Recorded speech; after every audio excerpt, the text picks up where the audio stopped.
Hi guys, welcome back to my channel. Good to have you back. Today I'm going to be showing you how to make Tuwon Masara. This is what we call Masara. This is dried corn meal. It's a very popular swallow in the northern part of Nigeria. This is usually made into a solid bolus, just the way you make eba, fufu, semolina and semovita. This is a normal corn that has been ground into fine powder, just the way you're seeing this. This has already been processed. The next thing we are going to do is just to sieve it. I'm going to start sieving this straight away. I have a sieve here and a tray which I'm going to be sieving it into, so I just fit a little quantity. You just need a very fine powder. You just want to make sure there's no particle inside, so that's the essence of sieving this.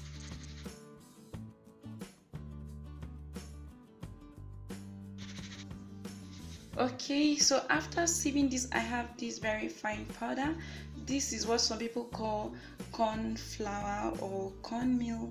Very smooth. The particle is so tiny. So this is the chaff. Some people use this for making gote. That's the way you use acha to make gote. That's fonio porridge. So I'm just going to keep this aside. I do use this a lot for making gote, just the way the northerners use it. So I'm just going to keep this thing. I will continue sieving the remaining later. This is what I'm going to be using to make the Tuwon Masara.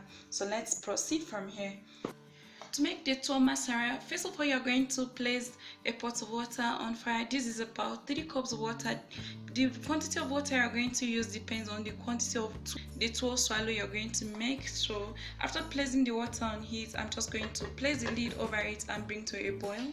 With the corn I have just sieved, I'm going to fetch a little quantity into a bowl.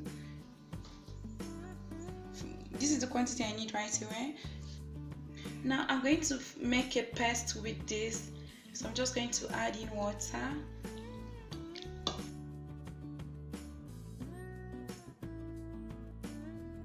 If it's watery, you can still add more. It should be a thick paste, not watery.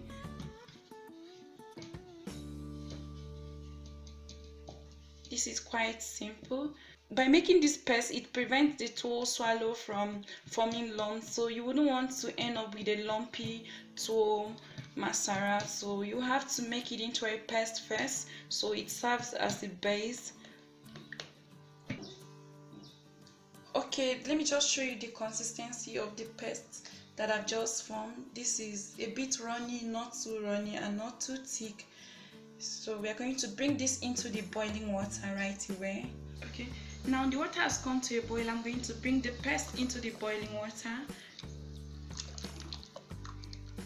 I'm just going to make sure I stir this briefly. After adding this, I'm going to just keep stirring this until it becomes thickened. You don't have to stop on the way as you're stirring this, if not it will form some lumps and you wouldn't want that to happen to your tuwo swallow.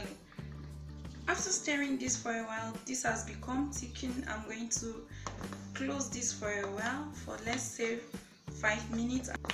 I have to allow the corn to cook before adding the dried corn, so let me cover this first.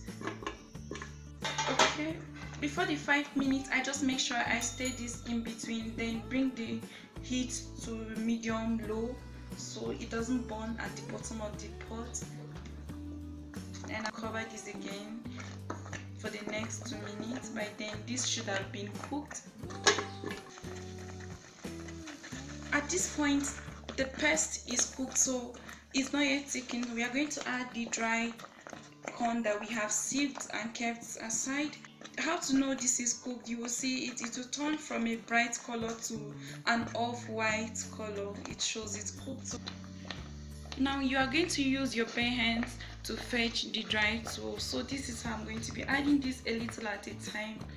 Just sprinkle it lightly to the paste. You add it until it's thickened and you are sure you like the texture of the tuwo. By adding it this way, it prevents lumps from forming. If you fetch it much at a time or plenty at a time, you will notice some lumps forming as you're stirring this, so you don't want to experience that. I'm going to exert more pressure to this and stay until all the tiny lumps disappear.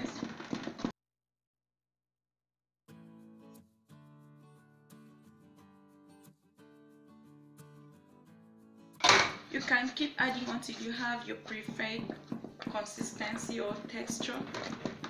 Okay, you just take a look at this. Everything has blended, no lumps. So we are going to leave this to cook for a while. I'm just going to scrape the sides of the pot and bring everything together. If you like, you can sprinkle a little water over the side. It will help you to cook properly. Then you place the lid over it and allow it to cook for the next 5 to 10 minutes. I've cooked this for about 3 minutes. I'm just going to give this a stir just to make sure it's cooked evenly. You can just keep stirring this in between to make sure everything is properly cooked. After stirring, I'm still going to cover the lid and allow it to cook for another 5 minutes. Okay, this is the final stirring. It looks stretchy. This is how it's supposed to be. Remember, this has been cooking on medium heat, not on high heat, and this is my preferred consistency and it is cooked. I'm going to put up the heat and it's done. Okay, now that the dough is ready, we are going to scoop it into a nylon. I just separated it into half. This is the water I'm going to use to deepen the spoon. This is the spoon I'm using to scoop this into the nylon bag. It's wise to scoop this when it's still hot so everything comes out smoothly. We're going to store this. The reason why you store this inside the nylon bag is because it's easy to warm it when there's left over the following day. You can easily put it in a pot of boiling water and warm it. It's easier to warm it like this. So I'm just going to scoop this again into another nylon bag.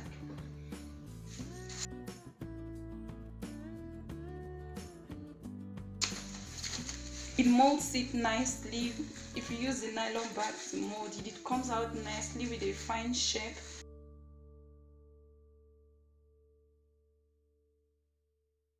I'm done molding this, so I've got about 4 molds, but this is just 3. This is what I'm going to be pairing this with.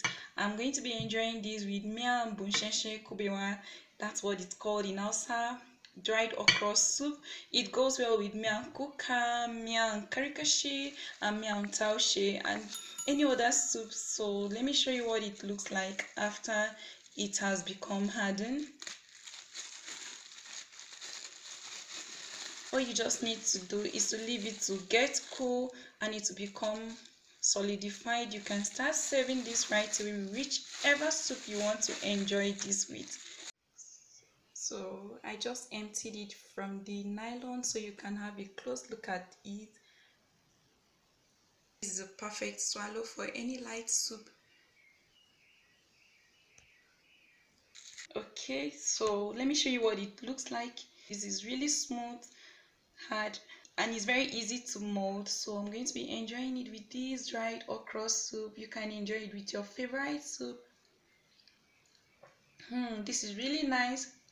Let's have a taste of this again.